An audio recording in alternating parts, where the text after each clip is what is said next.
this is a question I often go back over many a time. Why do cult members not realise they are in a cult? Yeah, it's a question that you can't answer with just one thing, because a cult is a combination of things going on that produce the cult environment, if you like. So if there's an abusive preacher, it doesn't necessarily mean it's a cult. If they want to evangelize the world, it doesn't necessarily mean it's a cult. But when you put a combination of things together, you get something that is undeniably a cult. Now, some people make, here's a list of 10 things to watch out for, in a group that could be considered a cult that you probably won't see in a non-cult or a healthy church kind of thing. The thing is, most people do actually, whether it's a short time or a long time, most people do actually realise that there's something wrong with the group.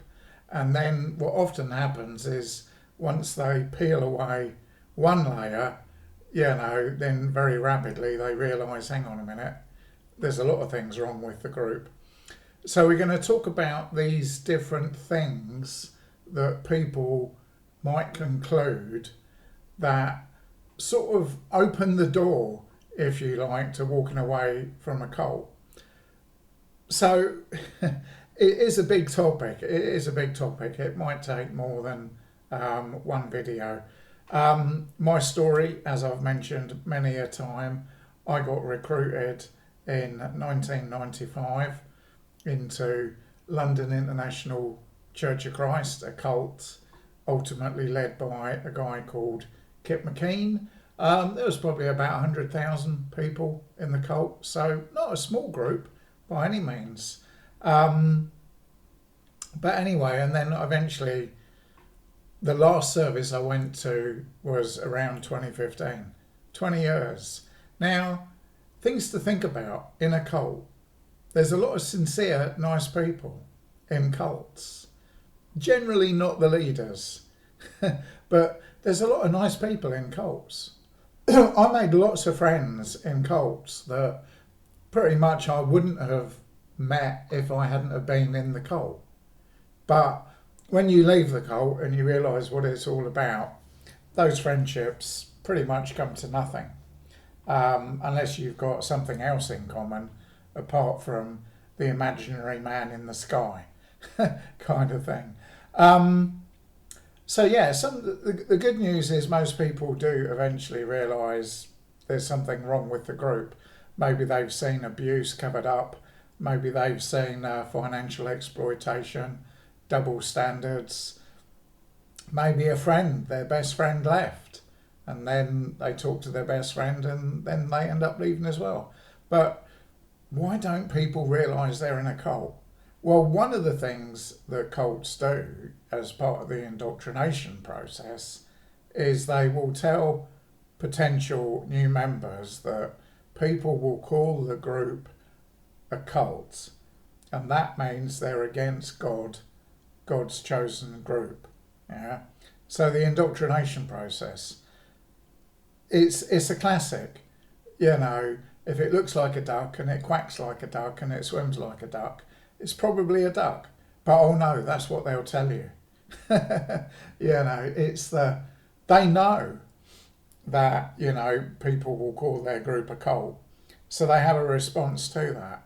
They'll say, oh, well, you see, Jesus was persecuted, so we'll be persecuted.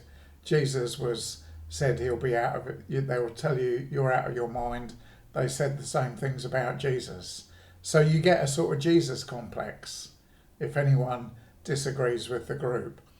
Another classic is, people will say the leader is a cult leader and he's brainwashing you, he or she. And how are you meant to reason with people who have been told, oh, well, that's what they said about Jesus? It's known as thought-stopping techniques. So to answer the question, why do cult members not realise they're in a cult? Cults use a lot of thought-stopping techniques. As I said, they know outsiders will say, it's a cult, you've been brainwashed, you've been mind controlled, it's a scam, this isn't how you get rich, and they'll have a response. And each group will come up with a cleverly worded response, to outsiders or people who are against the group. So that's what members are up against. And they hear this stuff over and over again. So they're getting indoctrinated every weekend, every Sunday, or 2 or 3 times a week with different things. So that's one aspect of it. There's another aspect of it is the sincere believers, the true believers. They genuinely want a better world. Maybe they've had a hard life. Maybe they've come from a difficult situation or not. Maybe they're just idealistic. They want it to be true. The X-Files, they want to believe, And there's a lot of groups on their sort of Sunday service or where they have new people coming along will tell you all you want to hear.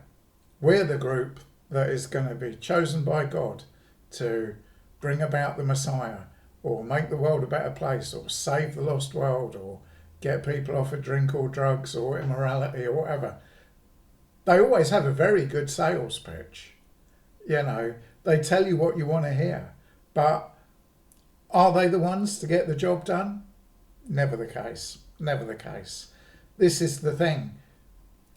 There's a lot of people out there, sort of salesy type people, who will put pressure on you to make a decision to buy a product or to sign up to a course or to join a group before the devil gets to you or before the offer expires. If someone's telling you only one side of the story and it sounds too good to be true, it's the classic saying, if something seems too good to be true, it usually is. Not to say that there aren't good groups doing good things in this world to make the world a better place, but it's a classic sales pitch. One true church, this is the church, and they will lie. I remember the ICOC lying about no 2 disciples have ever got divorced, as in to imply if you find a wife or a husband in the group, then the marriage won't fail. And that's what people are looking for.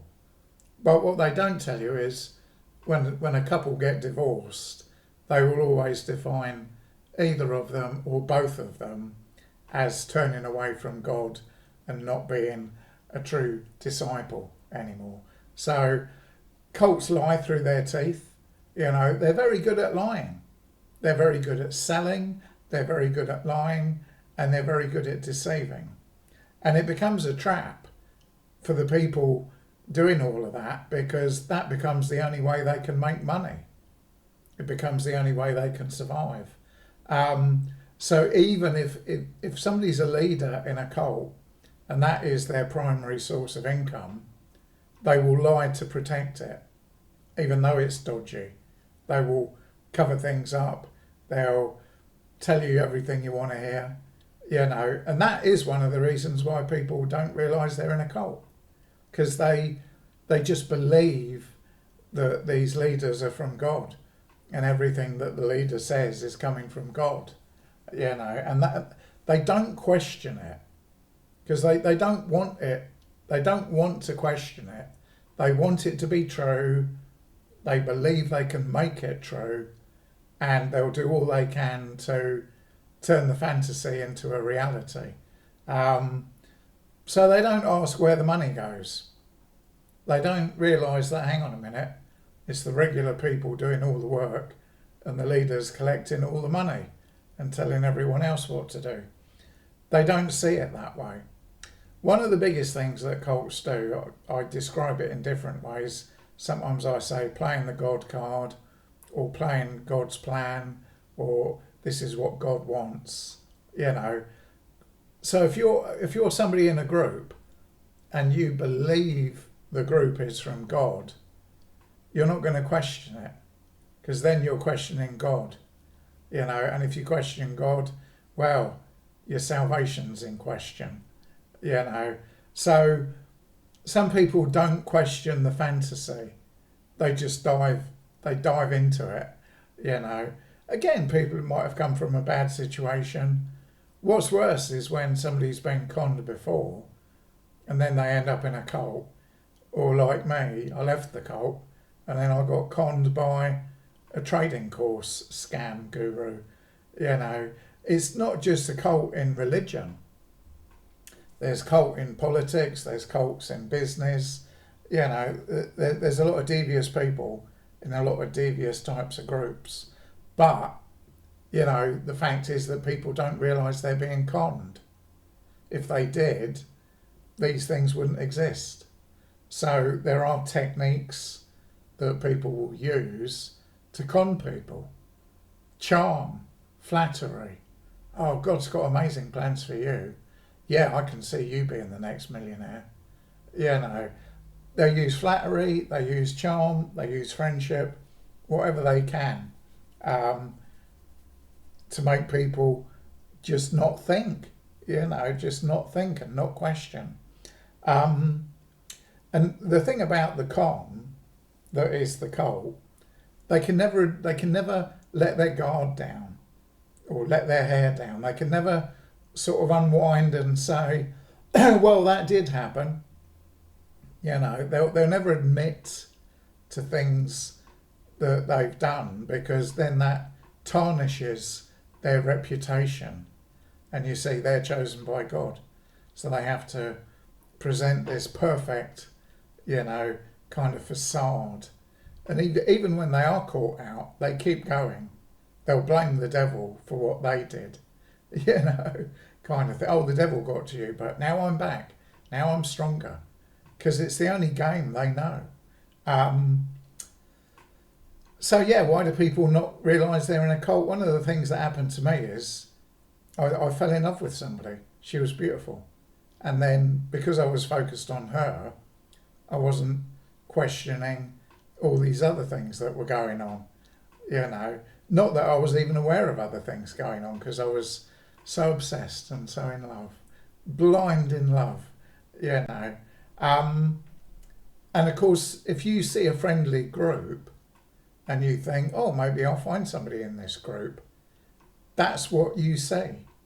You see what you want to see. People don't see the trap. They don't see the isolation. They don't understand the us versus them mindset. What I've put down here at the bottom is it's not being stupid. Some people say, oh, why do cult members not realise that they're in a cult? Because they're stupid. No, definitely not.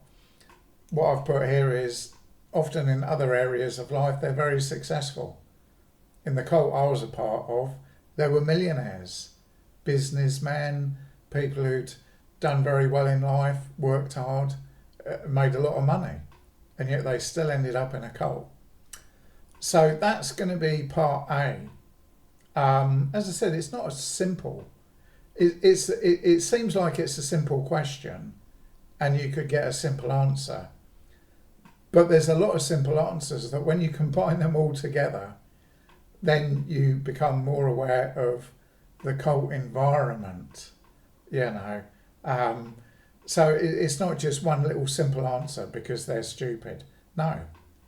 Stupid people don't necessarily become rich, or successful.